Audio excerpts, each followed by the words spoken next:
Hello, my name is Brad Emery, and this is my personal introduction video for school law. As I mentioned, my name is Brad Emery. I'm a 3rd and 4th grade math teacher at St. John Elementary. This is the first year I get to split that up and do both, so I'm excited about that change.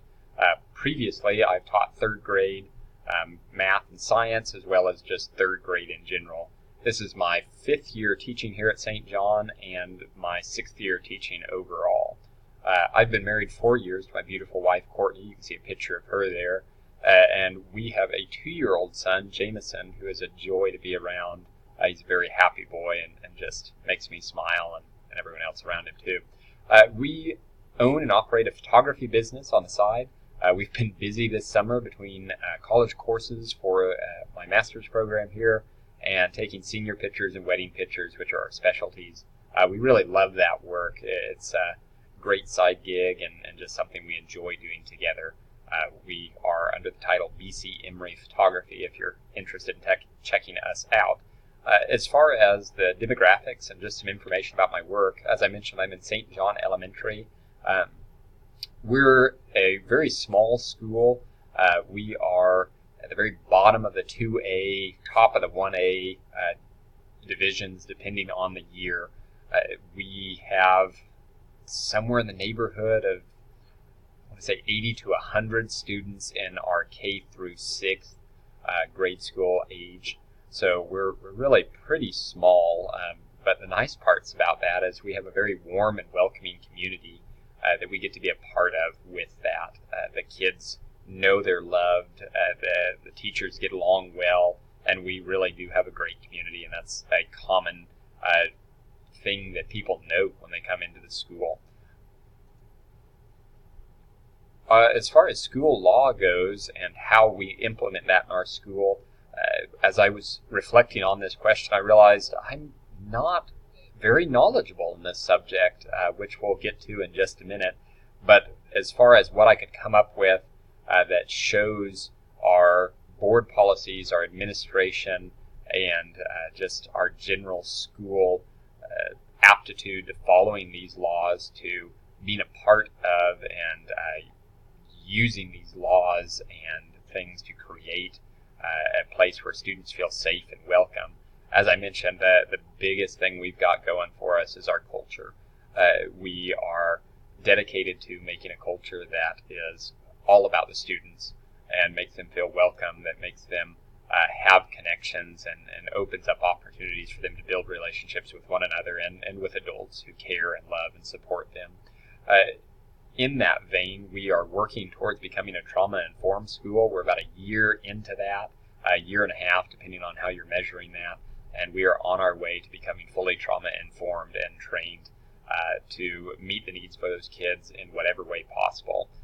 As we went through that training just this morning, as a matter of fact, one of the things our superintendent noted is that when they were giving some of the demographics to the trainers, they pointed out that our school was at the higher end of schools and really had a welcoming culture already, and they normally see schools that are in a lot more need for this trauma-informed training. So they were impressed that we were on the ball with that and getting out in front of it to make sure we're doing what's best for our kids.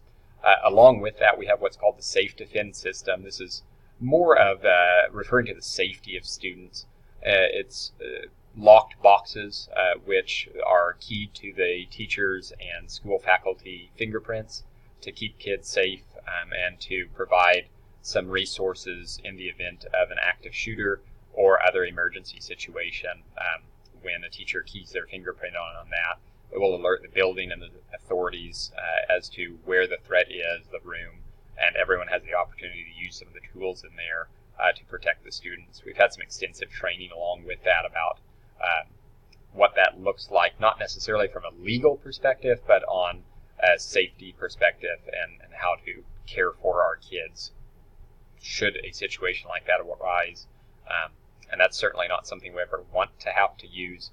We hope that it's money that has been wasted because we never open those boxes, but we know that we have those as a safety measure.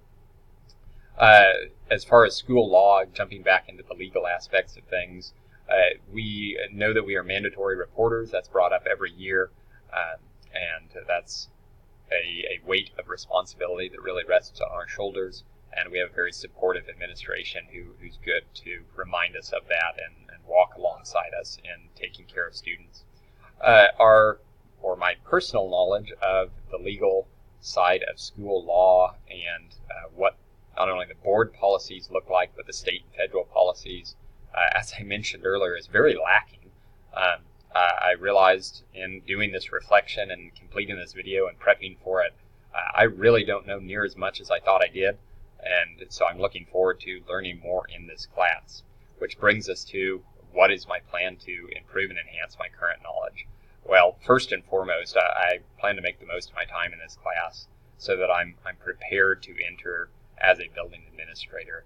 Along with that, I just want to be more aware of what's going on around me, of what's going on in my school, what's going on at the state and federal levels with school law, so that I'm not in the dark. That was brought to my attention in this reflection that I really haven't taken the time to study any of this. So being aware once I have the basis underneath me.